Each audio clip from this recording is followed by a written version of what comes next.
พยากรณ์อากาศประจำวันที่ 8 ธันวาคม ปี 2025 เวลา 6:00 น. ม้วนอากาศหนาวเย็นได้เพิ่มกำลังแห้งขึ้นจะปกคลุมอยู่ทั่วทุกภาคของประเทศลาวด้วยกำลังปานกลางหาแหงสมทบกับกระแสลมตะวันออกเฉียงเหนือพัดปกคลุมซึ่งจะเห็นให้อากาศเย็นหาหนาวเย็นอยู่ทั่วไป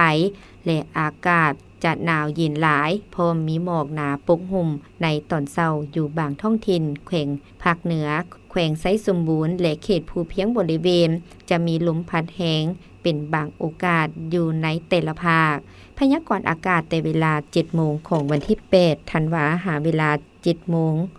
พยากรณ์อากาศแต่เวลา 7 โมงของวันที่ 8 ธันวาคมหาเวลา 2 โมงของวันที่ 9 ธันวาคม 2025ภาคเหนือด้านตะวันออกพงสลีหัวพันเสียงขวางอากาศหนาวเย็นพร้อมมีหมอกหนาปกหุ่มอยู่บางท้องถิ่นในตอนเช้าและจะมีฝนตกในระดับคอยพร้อมมีลมพัดแรงเป็นบางโอกาสหรือเนื้อที่การปกหุ่มของฝนเท่ากับ10 ส่วนห้อยของภาคอุณหภูมิในระหว่าง9-23 องศาภาคเหนือด้านตะวันตกแขวงหลวงน้ำทาโบแก้วอุดมไซหลวงพระบางและไซยะบุรีอากาศเย็นหาหนาวเย็นพร้อมมีหมอกหนาปกหุ่มอยู่บางท้องถิ่นในตอนเช้าและจะมีลมพัดแรงเป็นบางโอกาสอุณหภูมิในระหว่าง12-31 องศานครหลวงเวียงจันทน์อากาศเย็นพร้อมมีหมอกบางปกหุ่มอยู่ทั่วไปในตอนเช้าส่วนตอนบ่ายอากาศจะร้อนและมีลมพัดแรงเป็นบางโอกาสอยู่บางบริเวณอุณหภูมิในระหว่าง18-30 องศาภาคกลาง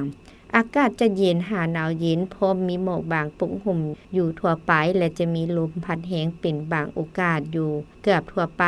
อุณหภูมิในระหว่าง14-30 องศา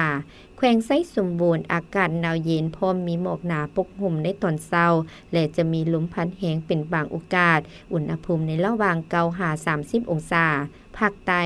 อากาศเย็นพร้อมมีหมอกบางปกหุ่มอยู่ทั่วไปในตอนเช้าและในตอนบ่ายอากาศร้อนพร้อมมีลมพัดแรงอยู่เกือบทั่วไปอุณหภูมิในระหว่าง15-32 องศาสำหรับเขตภูเพียงบริเวณอากาศจะหนาวเย็นหาหนาวเย็นหลายพร้อมมีหมอกหนาปกหุ่มในตอนเช้าและมีลมพัดแรงเป็นบางโอกาสอุณหภูมิในระหว่าง9-25 องศาลีโลเพชรสมภูอ่านสบายดี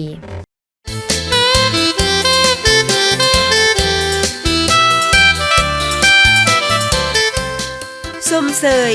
น้ำใจวันศาสตร์ที่2 ธันวามั่นยืนมันยืนที่2 ธันวา